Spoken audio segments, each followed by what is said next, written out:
जय श्री श्याम दोस्तों, आस्तिक कहानियों में आपका स्वागत है। संपूर्ण भागवत संक्षिप्त में का आज तृतीय स्कंद का वर्णन है, जिसमें विदुर जी और उद्धव जी का संवाद का वर्णन किया गया है। राजा परीक्षित ने कहा कि हे मुनिवर, भगवान मैत्रेय और विदुर जी का सत्संग कहाँ हुआ? कृपया करके यह प्रसंग सुनावे। सुखदेव जी ने बोला, हे राजन, ये कथा भी भागवत पुराण के अंतर्गत ही आती है, जिसे ध्यान पूर्वक सुनो। पूर्व जन्म के पापों के कारण धृतराष्ट्र अंधे तो थे ही, साथ उन्होंने दुष्ट पुत्रों के कार्यों का विरोध भी नहीं किया। कुंती सहित पांडवों को जलाने का प्रयत्न किया। द्रौपदी का भी सभा में अपमान किया गया और जुए में हारकर पांडव वन वन भटकते रहे। 13 वर्षों के बाद वहां से लौटने पर भी उन्हें कुछ नहीं दिया गया। तब कृष्ण पांडवों के दूत बनकर दुर्योधन के पास गए कि पांडवों को उसका भाग मिल जाए, परंतु दुर्योधन नहीं माना। विदुर जी ने धृतराष्ट्र को बहुत समझाया, परंतु इसका भी कुछ परिणाम न निकला, बल्कि उल्टे ही क्रोधित होकर दुर्योधन ने राजमहल से उन्हें निष्कासित कर दिया। राजमहल से निकल जाने के पश्चात महात्मा विदुर तीर्थ यात्रा के लिए चल पड़े।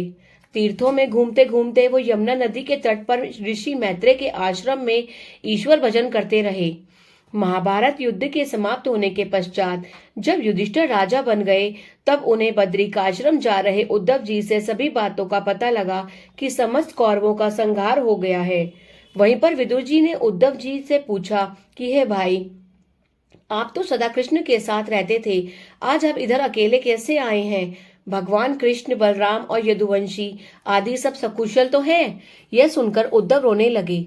आंसू पोंछते हुए बोले, पृथ्वी का भार उतारकर कृष्ण अपने धाम को चले गए। मैं उनके साथ जाना चाहता था, परंतु वे न माने। उन्हीं की अंतिम आज्ञा से मैं बद्रीनाथ आया हूँ। कृष्ण को परम धाम पहुंचने की बातें सुनकर विदुर जी बच्चों की तरह बिलक बिलक कर रोने लगे।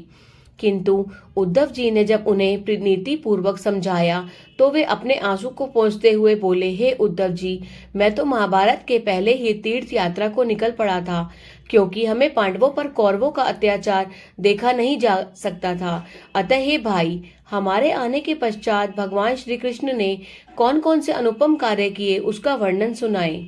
उद्धव जी ने बोला, हे विदुर जी, यह लोग भगवान के परम धाम जाने के बाद भाग्यहीन हो गया। खेद की बात है कि जिस पूतना ने अपने स्तनों में विष लगाकर उन्हें मारने की इच्छा से दूध पिलाया था, उस दुष्टा को भी भगवान ने यशोदा मैया के समान उत्तम गति दी। कंस के भेजे हुए राक्षसों को लीला मात्र से ऐसे नष्ट कर दिया, जैसे मिट्टी के खिलौने को बालक तोड़ देता है। उन्होंने गोवर्धन धारण कर ग्वालों की रक्षा की, कालिया नाग का दमन कर मृत गोपों को जीवित किया, रास लीला कर कामदेव का गर्भ चूर्ण किया, शंखचूड़ आदि असुरों को स्वर्ग भेजा, अक्रूर को यमुना के जल में दर्शन दिए, बाहुक को बैकुंठ धाम दिया, कुब्जा को भी सुंदरी बना दिया, अपने गुरु संदीपन को दक्षिणा देने के लिए उनके मृत पुत्र को जीवित कर दिया, रुक्मणी का हरण कर उनसे गंधर्व विवाह किया। ये समस्त कथाएं 10वें तथा 11वें स्कंद में विस्तार से दी गई हैं। सुखदेव जी ने कहा, हे परीक्षित, भगवान की समस्त लीलाएं सुनकर दुखी मन से उद्धव ने विदुर को विदा किया। तत्पश्चात उद्धव जी बद्रिकाश्रम पहुंचे। वहां परमेश्वर में लीन होकर योग से प्राणों को ब्रह्मांड में चढ़ाकर उन्होंने देह त्याग कर दिया और विदुर जी हरिद्वार जाकर मैत्रेय जी से ज्ञान प्राप्त करने लगे। बोलो कृष्ण भगवान ने की जय। विदुर द्वारा मैत्रेय से प्रश्न एवं ब्रह्म जन्म आख्यान। श्री सुखदेव जी कहने लगे, हे परीक्षित, विदुर जी ने हरिद्वार में जाकर श्री मैत्रेय ऋषि को प्रणाम कर पूछा, हे महर्षि, ईश्वर तो निराकार निर्विकार आदि है, फिर वह माया में पड़कर सृष्टि की उत्पत्ति आदि क्यों करते हैं? इस पर मैत्रेय जी बोले, हे ईश्वर की माया बड़ी बलवान है। अगर वे सृष्टि नहीं रचते तो उनकी लीलाओं को कौन जान सकता था? हे विदुर, महाप्रलय में नारायण 4000 युगों तक क्षीर सागर में शेष शैया पर सोए रहे। फिर उनकी नाभि से कमल पैदा हुआ, उसमें ब्रह्मा प्रकट हुए। मैं कैसे पैदा हुआ, ये जानने के लिए वे कमल नाल पकड़कर जल में बढ़ने लगे, किंतु हजारों वर्ष बीतने पर भी कुछ नहीं जान सके। अतः वापस कमल में लौट आए और समाधि में लीन हो गए। समाधि में उन्हें शेष शैया पर लौटे विष्णु के दर्शन हुए। बोलो कृष्ण भगवान ने की जय। ब्रह्मा द्वारा नारायण की स्तुति एवं 10 प्रकार के सृष्टि वर्णन। राजन, जैसे ही ब्रह्मा जी को भगवान नारायण के दर्शन हुए, वैसे ही उन्होंने गदगद हृदय से उनकी स्तुति प्रारंभ कर दी। उन्होंने कहा, हे प्रभु, बहुत काल तप करने के पश्चात मैंने आपको जाना है और मैं आपका स्वरूप की शरण हूँ। हे देव, आप ही सृष्टिकर्ता आदि हैं, अतः मैं आपको बार बार नमस्कार करता हूँ। तब ब्रह्मा का मोह दूर करने के हेतु विष्णु बोले, हे ब्रह्मा, मैं तुम पर प्रसन्न हूँ और मुझे पता है कि तुम सृष्टि करना चाहते हो। मैंने ये कार्य पहले ही कर दिया है, अतः अब तुम तप करो। तब तक तुम्हें सभी लोग दिखाई देंगे। मुझे सर्वव्यापक समझने वाला मोक्ष पता है और उसे माया नहीं बांधती। तुम्हारा कल्याण हो और तुम इस सृष्टि रचना में सफल हो, यही मेरी कामना है। यह कहते हुए भगवान विष्णु अंतर्ध्यान हो गए। तत्पश्चात ब्रह्मा जी ने 2000 वर्षों तक तप किया। फिर ब्रह्मा जी समस्त जल और वायु को पी गए। कमल शून्य में स्थित रहा। उसमें प्रवेश कर उन्होंने उसके भू भुव स्वः 3 भाग किए। वह कमल बहुत दूर तक फैला हुआ था। उसमें 14 भुवन समा सकते थे। विदुर जी ने कहा, हे मैत्रेय जी, परमात्मा के काल शक्ति के विषय में विस्तार से सुनाइए। तब मैत्रेय जी बोले, हे विदुर, यह काल तीनों गुणों के परिणाम से रहित है। पहले संसार ब्रह्म स्वरूप में था, फिर उसे परमात्मा ने अव्यवत काल द्वारा पृथक किया। यह विश्व जैसा अब है वैसा ही पीछे था और आगे भी वैसा ही रहेगा। इस विश्व के 9 प्रकार के सर्ग हैं। 2 प्रकार है, प्राकृतिक और वैकृतिक। इसमें तो विकृत है वो 10वां सर्ग है। ये वैकृत सृष्टि भी 6 प्रकार की होती है। वनस्पति, जिसमें बिना फूल के फल आते हैं जैसे गूलर, और दूसरा औषधि, जो पकने पर बिखर जाते हैं जैसे गेहूं आदि, और कठोर छाल वाले जैसे बांस, विरुद्ध, जिनकी बेल भूमि पर फैलती है, लता, द्रुम, जिनमें पहले फूल और फिर फल लगते हैं, पशु पक्षियों की सृष्टि, पर्वतों की सृष्टि, मनुष्य और देवतागण। बोलो कृष्ण भगवान की जय। मनवंतरी आदि के समय में एवं युग का वर्णन। मैत्रेय जी बोले, हे विदुर जी, अब मैं आपके सामने भगवान के बनाए हुए सृष्टि के अंतर्गत मनवंतर एवं युग का वर्णन कर रहा हूँ। इसे ऐसे समझे जैसे सूक्ष्म कण को नहीं तोड़ा जा सकता, उसे परमाणु कहते हैं। परमाणु से ही मानव शरीर बनता है। 2 परमाणुओं का एक अणु और 3 अणुओं का एक त्रिमेरेणु और 100 त्रिमेरेणुओं का एक वेद और 3 वेद का एक लव, 3 लव का निमेष और 3 निमेष का एक क्षण, 5 क्षणों का एक काष्ठ और 15 काष्ठ का एक लघु होता है और 15 लघु का एक दंड और 2 दंड का एक प्रहर होता है। अतः 4 प्रहर का एक दिन और 4 प्रहर की रात्रि होती है। मैत्रेय जी ने कहा, हे विदुर, 15 दिन का शुक्ल पक्ष और 15 दिन का कृष्ण पक्ष होता है। 2 पक्षों का एक मास होता है, जो पितरों का एक मास होता है और जो पितरों का एक दिन रात्रि कहलाता है। 6 महीनों का एक अयन होता है और 2 अयनों का देवता एक दिन रात होता है, जिसे मनुष्य एक वर्ष कहते हैं। उपरोक्त परिणाम से ही अब युगों की आयु का वर्णन कर रहा हूँ। युग 4 होते हैं, सतयुग, त्रेता युग, द्वापर युग और कलयुग। देवताओं के वर्ष के हिसाब से 4800 वर्ष का सतयुग और 3600 वर्ष का त्रेता युग और 2400 वर्ष का द्वापर युग तथा 1200 वर्ष का कलयुग होता है। सतयुग में धर्म 4 चरणों से होते हैं, त्रेता में 3, द्वापर में 2 और कलयुग में 1 चरण से रहता है।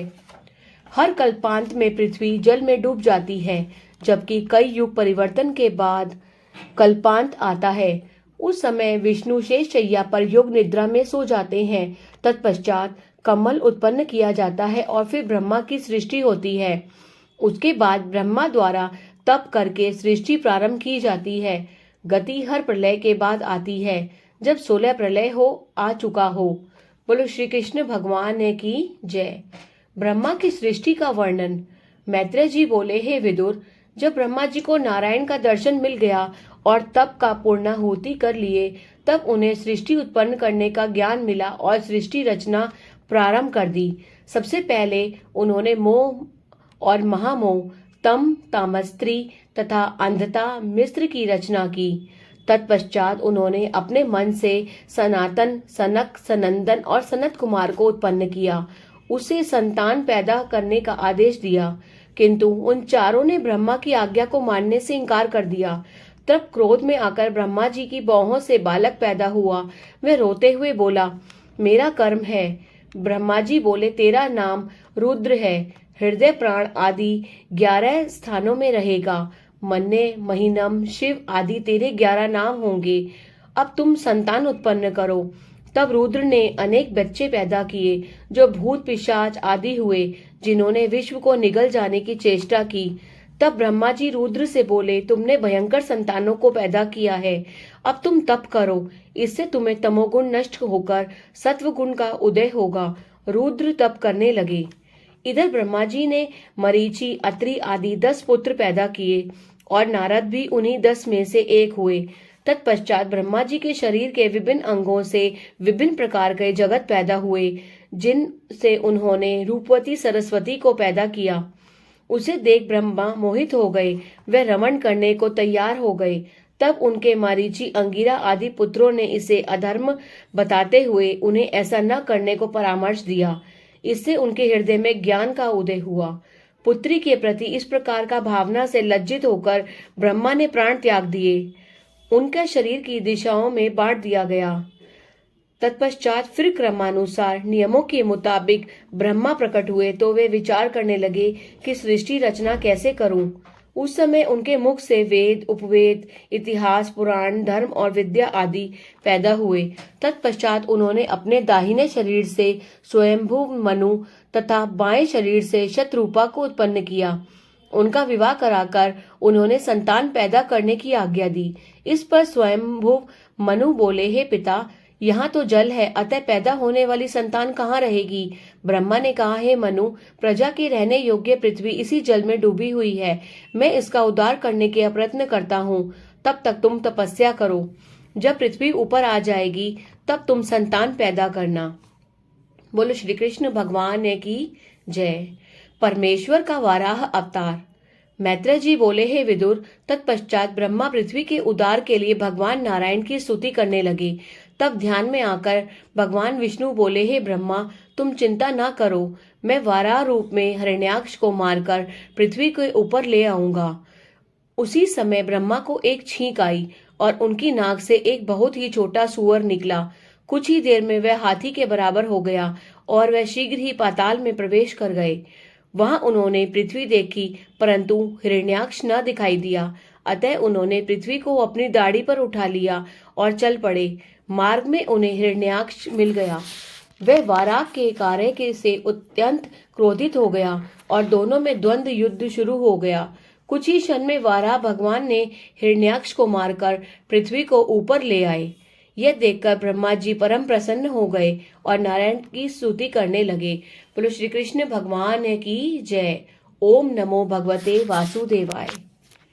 अब यह कथा में आनंद आया तो कृपया करके लाइक का बटन दबाइए और इसे अधिक से अधिक शेयर कीजिए, जिससे सभी लोग इस कथा का लाभ उठा सके। श्री कृष्ण भगवान की जय।